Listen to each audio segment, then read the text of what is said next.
Welcome back to Alive at 5. I'm your host, David Leonard, and it's my pleasure to welcome the program here this afternoon, Sean H. Worthington. Sean is the author of a book entitled Beyond Bitcoin, the Future of Digital Currency. He's also the creator of a cryptocurrency called CloudCoin. And I wanted him to come on the program with me here today and spend some time discussing with me cryptocurrency in general, CloudCoin in particular, and why this may be very interesting to people, especially if you're concerned about your money. And I think that just about all of us probably fit into that category. Sean, welcome aboard. It's a pleasure to spend some time with you here today. Well, thank you very much. It's nice to be here. Here at the beginning, for a listener out there that may not be familiar with you, if you'd be so kind, tell us a little bit about yourself. Who is Sean Worthington? Sure. I'm a tenured faculty member in the computer science department at Butte College in Northern California, and I'm a candidate for a PhD in computer information systems. I'm all but dissertation, and I've got a patent pending on a counterfeit detection system, which is called the redundant array of independent detection agents, and it basically does what the Bitcoin's blockchain does, only much better. And instead of publishing my dissertation, I decided to go ahead and just make it happen. And so for the past year, I've been implementing a new currency called CloudCoin. And I just wrote a book to talk about that. And now I'm sharing it with the world. Well, let's talk a little bit about, I guess, just first of all, let's talk about cryptocurrencies in general, Bitcoin. For a listener out there that perhaps has heard about this stuff, maybe they saw something, somebody from, J.P. Morgan or somebody made headlines recently talking about Bitcoin, and so maybe they've seen that story, but they're really not familiar with it. Fill me in. What are we talking about here today? Well, Bitcoin has made a big impact, especially with people who are libertarians, who don't like government, who want freedom, because Bitcoin allows you to buy things from your computer just like you're buying with cash. There's no bank charges, there's no taxes, there's no tariffs, there's no rules. It's private. There's no chargebacks, and you don't have to worry about government inflation. A lot of people are worried about the dollar being inflated and changing. And now the people who get their paychecks and put it into Bitcoin, they're seeing that at the end of the month, their value of their money goes up. And so there's a big, giant surge of value that's happening with digital currencies, and people are making millions of dollars. So it's becoming very interesting to everybody. Well, and certainly you're making a great point there, because just recently the price has fallen back some, but here recently Bitcoin was up over $5,800, getting close to $6,000 per coin. And so, yes, certainly there is definitely a lot of money being involved in these things these days. But I'm curious about something, because a lot of people, when they hear about cryptocurrency, about digital currency, they're instantly put off by it, because it's not like a dollar bill you can hold in your hand that says it's backed up by the Federal Reserve, and it's not like a piece of gold or silver that you can also hold in your hand. It's computer code, essentially. Right. And so that's because people don't really understand what money is. And this is the revelation that I made, and that is that monetary systems are information systems, and money is data. And it's a physical representation of data. And, of course, when you hear the word data, you might not know what the heck it is. Well, that means. But basically, in an information system, you have to represent the trueness of the universe. And if you have good data, that data has integrity, which means it's true, and you can use it to track everybody's counts. And so the value of money doesn't come from what it's made out of, whether it's paper or gold or silver or even electronic information that's been encrypted. What it comes from is its integrity as data. So myself, I've studied this in depth, studying databases. And so I realized that we could take all the rules that we apply to data and information systems and create a monetary system out of it, following all of those rules, and we could create the perfect money, and that's what CloudCoin is. And Bitcoin has some of that in that it's got physical integrity. It's the first currency to solve the physical integrity problem, and that allows us to have a digital money. You say that CloudCoin is perfect money. And therefore, it must be an improvement on Bitcoin. I mean, that's the title of your book, Beyond Bitcoin, The Future of Digital Currency. Yeah, that's right. So imagine the perfect currency. You could imagine a currency that can never be stolen, that cannot be lost, that can be transferred anywhere in the world in milliseconds, that can be spent day or night, that there's no bank fees, that there's no chargebacks. You could think of all kinds of things that would make the perfect currency. And that's what CloudCoin is, starting with the fact that it's the first currency in human history that can't be counterfeited. So really, counterfeiting is one of the essential things about money. If people can counterfeit money, then it's not money at all. And so the amount of cloud coins is fixed, where dollar bills, or the Federal Reserve notes, can be printed up and are printed up. And gold and silver can also be dug out of mines. And in fact, Bitcoins themselves can be counterfeited in a sense that they can be mined and new Bitcoins can come into existence. So it's just an example. Tell me a little bit about how the idea for CloudCoin formed and the work that you've done on it to get it launched. As I understood it, it actually launched back in March, didn't it? That's right. And so I've been working on it since last June when I had the idea. And really, I was working on my dissertation doing object recognition and counterfeit detection systems, where I was trying to create basically, if you took a picture of somebody holding a dollar bill, it would be able to recognize what denomination that dollar bill was, whether it was 100 or a 50 or what have you. And when I realized that monetary systems are just information systems, what that does, it allows us to apply some normative rules. I mean, we can make some scientific rules about how money should be. And this is, economists don't do this. They don't have any kind of theory about what is perfect money. And so that is a big breakthrough. And I started studying things and applying those rules and doing experiments. And we needed to create a counterfeit detection system. So with a Bitcoin, their system is all about tracking transactions, making sure that there's no unauthorized transactions, that everybody knows what transactions happen, so everybody knows who has what money. But with CloudCoin, it's all about detecting counterfeits. You don't have to create any accounts. You don't track any transactions. You just check to see if the money is real. So it's a whole different paradigm. Is Bitcoin able to be counterfeited? So with counterfeiting of Bitcoins, it's actually designed so that you've got these people called miners. They really could be called system administrators because their job is to keep the computers up and going. And the computers are there encrypting, decrypting, trying to hash these blockchains. But if a miner does enough work, they're allowed to create a new Bitcoin. And so that is a way of counterfeiting. Otherwise, it's impossible to counterfeit a Bitcoin. As I understand it, now CloudCoin, I mean, you can get a flavor of this, I guess, just from looking at the name. It relies not on cryptography as other cryptocurrencies generally do. It relies on the cloud for its anonymity and for its privacy, for its anti-counterfeiting aspects. Fill me in about that, because it seems to me that, Sean, that's really one of the most innovative things that you've been working on in this project.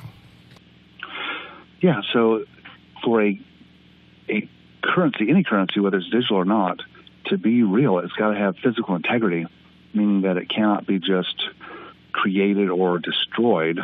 And in fact, the worst kind of money that you could ever have would be ice cubes, because everybody could create them in their freezer, and then they would just disappear once you brought them out on the street. With gold, if you want to have gold coins, you could track everybody's work and what they're doing, and it would take more work to go out and counterfeit a gold coin, because you have to find a gold mine and you have to mine it, and be so much work that it wouldn't be worth it. But with digital currencies like Bitcoin, you've got to spend a lot of time doing processing, encrypting, decrypting, and it is also not worth it. It's very expensive and requires a lot of electricity.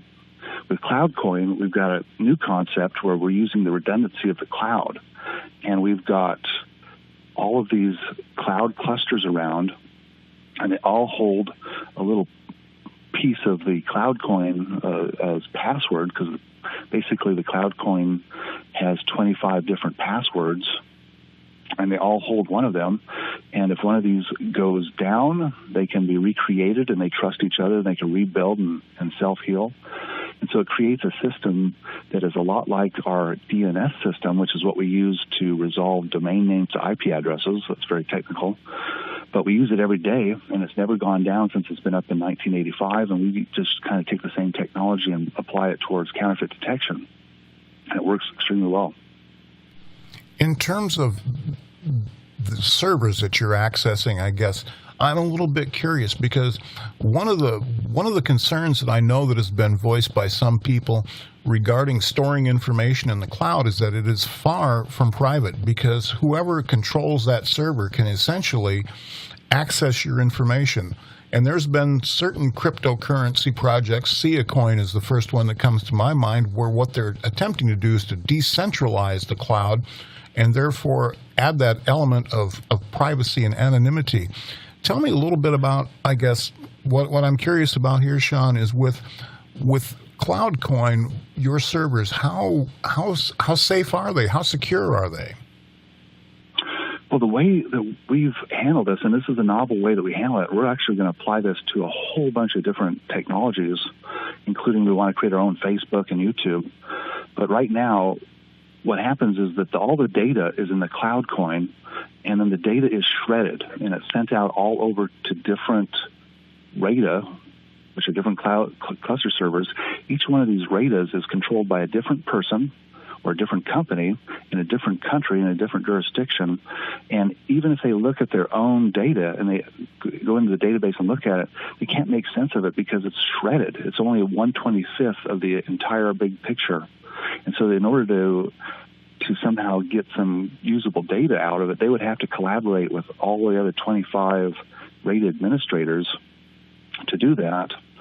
And that is just something that's not going to happen. And so basically, instead of using encryption, we use shredding. You just shred the heck out of the data. Something new. One of the things I was curious about, too, as I was researching ahead of this interview, was there are a number of altcoins already, cryptocurrencies, alternative coins in existence that profess to be privacy is their real goal. I mean, Monero, Pivx, Vergecoin, all these things, that's really what they're after, is they want people to be able to transmit their funds completely privately, completely anonymously. Mm-hmm. Tell me about CloudCoin. I mean, if we have these other ones, why should we be interested in CloudCoin? Well, so any kind of technology that's based on a blockchain requires that you have a address on that blockchain, on that public ledger. Everybody can download the public ledger and look at it. And so if somebody gets your account number, they can then look and see every transaction that you've ever done, because the transactions are all tracked. That's what the blockchain does. But with our system, the counterfeit detection system, we don't worry about transactions. We don't track that at all. And in fact, you don't have to open an account to use it. So if I sent you a CloudCoin via email, you don't have to go start an account to use it. All you have to do is use some software to authenticate that CloudCoin, change all its passwords so that only you know them, and then it's yours. And then you can give it to somebody else or buy something else with it. And so our system, there is no data that is trackable, whereas the blockchain, that's the whole thing. They have to track everybody's transactions in order for the system to work. It's a big difference. I'm visiting this afternoon with Sean H. Worthington. Sean is the author of a book entitled Beyond Bitcoin, The Future of Digital Currency. One of the things I wanted to ask you about today, Sean, because as I said, I did some research on CloudCoin ahead of this interview, and I went to your website, and essentially I undertook the task of doing what I would basically fundamental analysis of CloudCoin. And I don't claim to be an expert, and I will say right now, none of this conversation is meant as any sort of investment advice. If people are interested in this, you need to do what I do. You need to go do your own research. You need to make up your own mind. That's all there is to that. But as I said, I went to the website and I took a look around, and there were some things that I thought were really pretty good. The first thing is when you go to your website, the CloudCoin website, there is an explanation there that I think just about anybody can understand. And to me, that is a critical aspect of this, because if you're trying to communicate with the public what it is that you're doing, but it's loaded up with technical jargon that only a computer guru can figure out, that's not very good marketing on your part. So I give you a big plus on that. Well, thanks. One of the other things, too, is I looked at your team, and you have a large team. And a lot of these people have a lot of experience in different fields, and that, I think, is a critical thing for the success of a burgeoning cryptocurrency, if you will, because let's face it, in this particular case, the more cooks you have, chances are your broth is going to be better in the end. There was one thing, though, that did cause me a little bit of pause, and I wanted to ask you about this, is that a number of your team members are listed there, but they are anonymous. Why did you feel the need to maintain anonymity for these folks? So we are dealing with the legal issues about this. And unfortunately, one of the things that we didn't have the ability to do is to check with lawyers with every country that we're going into. And we're just starting now to have the resources to do that and to check the legality. And there is, but I have a feeling that we're going to, as we go through with this, we're going to see them come forward. And we also believe that this technology is going to be highly disruptive, and we could imagine governments like the Chinese government, the Iranian government, the Venezuelan government, who are really not going to like this, because this is going to undermine their ability to control people by controlling the currency. And so there could be some backlash, and we just don't want to expose our system administrators to that right now. But they are real people, and we do make them available to interview and to contact if necessary. Another thing that I looked at very closely was your level of interaction on social media. And I found a Facebook page, I saw a Twitter feed, but I went to Reddit, which is a great source for information on cryptocurrencies in general, and I didn't find hardly anything on Reddit about CloudCoin. Can you tell me why, I guess, you folks have neglected that or decided not to get involved on Reddit? Well,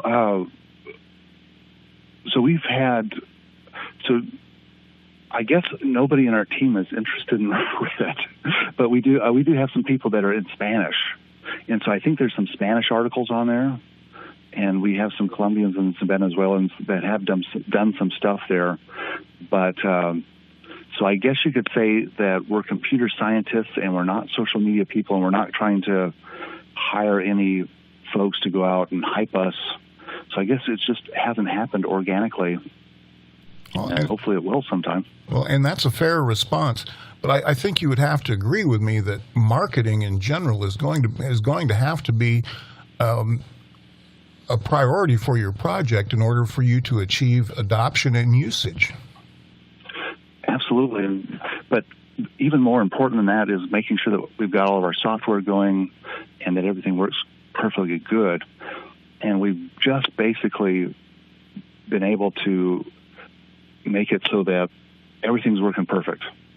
And we're now getting the software that allows people to sell things on their websites with CloudCoins and to accept CloudCoins into the application, because CloudCoins are the only digital currency that can actually be imported into applications. And also, we're building an exchange. And so really we're just getting ready to go big time, and we haven't worried about marketing because we knew that once the time came, we could concentrate on that, and now we're starting to worry about that. Tell me about usage and adoption, Sean. Where are you at with that? Are people actually getting CloudCoin and spending it? Well, because it is the most private currency ever, we can only see on our servers how much of it is being authenticated, and that we assume is people trading it back and forth. And yes, it is being traded back and forth massively. We expect it to grow and grow and grow. We started in when we released in March. We didn't actually release to the whole world. We just released into Russia, having a small little press release there, getting things working. Then we released in Serbia, and now we're releasing in America. So we're just kind of growing. What cryptocurrency exchanges is CloudCoin currently listed on? Well, that's an issue that we have, is that since our technology is so different, it doesn't work with exchanges, the current crypto exchanges. And so we've just had to build our own software that now we can give it to the exchanges, and hopefully they'll use it. And we've also had to create our own exchanges. So that's been a stumbling block, but it's one that we're overcoming. And we've found investors who have raised money, and they are going to buy an exchange. So that's all coming. But the exchange has been something that we were looking forward to having. If a person wanted to obtain some CloudCoin, I guess, how do they go about doing that? Well, probably the easiest way is just Googling buy CloudCoin, and CloudCoin is one word, and they'll find different websites. But if they want to play around with it, we do have a offer that's being offered by one of our marketing companies, and they're giving away 5 CloudCoins to whoever signs up for my book. And actually, they're giving away the book as well. So you can get a free copy of my book with 5 CloudCoins, and you just need to go to their website, and their website is the digitalfrontiernews.com. So digitalfrontiernews.com, and they can just give us their email address to get a free book and 5 free CloudCoins that they can experiment with. Now, I cannot, because I'm not a computer guru in any sense, Sean. I cannot imagine all the work, all the different aspects that go into having to create a project like this and move it forward. What do you see as the biggest challenges for CloudCoin, say, in the next 6 months to a year? The biggest challenge for CloudCoin will be going against these 900 digital currencies that are already on the market. And so to do that, we have to prove that we're much better, that we're much easier to use, much easier to obtain, that we make sense, and that we're scalable and we can take on the entire global currency. And that means that we have to have systems that make it easy for people to accept CloudCoins on their websites. We need to have exchanges where it could be exchanged openly. So that's a liquidity issue, and we're working on that. And I think that once we solve the liquidity issues, CloudCoin's going to dominate because it's simply the best. There's just everybody that's going to try it is going to like it, and they're going to want to keep using it. Now, I can imagine somebody listening to our conversation here today could be very well thinking to themselves, well, yeah, okay, cryptocurrency, I've heard of Bitcoin, but you know what, this really sounds like some kind of technological voodoo to me. I don't know about any of this. Why should the average person on the street, why should they care about CloudCoin? Why should they care about cryptocurrencies in general? Well, so like I said, monetary systems are information systems, and in fact, our monetary system, the Federal Reserve, is being hacked. And that might sound crazy, but there's people that are getting dollars that aren't necessarily working for them. Those people come in 2 directions. One, it's from some very intelligent people that have figured out how to work the banking system, and the other people come from the government. So the government can come in and take money from the Federal Reserve, and if you know how to work the government, you can get a hold of that money. And when they hack it, it's damaging. What we have is we have data, which is money, entering into our market, and it's causing people to make the wrong decisions because we make decisions on money. Money commands us and tells us what to do. When we wake up in the morning, we've got to decide where to go to work, and we go to the job that pays the most. And without money, our whole civilization would collapse. But if we have good money, then we can be much more prosperous. We can be much more free. We can make better decisions, and everything about our lives can be better. And so money is a big deal, and everybody should be very concerned about it because we all need it in order to survive. Sean, I have to tell you, it's been a very interesting conversation with you here today. If we have someone out there today that would like to learn more about CloudCoin or be able to get a copy of your book, how can they go about doing that? So they can certainly go to cloudcoin.global, and we have links to the book, links to how to buy it. We have explanations all about it. We'll also have a link to the digitalfrontiernews.com offer on how you can get some free cloud coins. Try it out. Very good. I want to take a moment now to thank you for spending some time with me here today. We've appreciated hearing from you. All right. Well, thank you very much. That's Sean H. Worthington joining me here this afternoon. His book, Beyond Bitcoin, The Future of Digital Currency. Keep it tuned right here at Yankton's home team, AM 1450 KYNT. We'll be right back after this.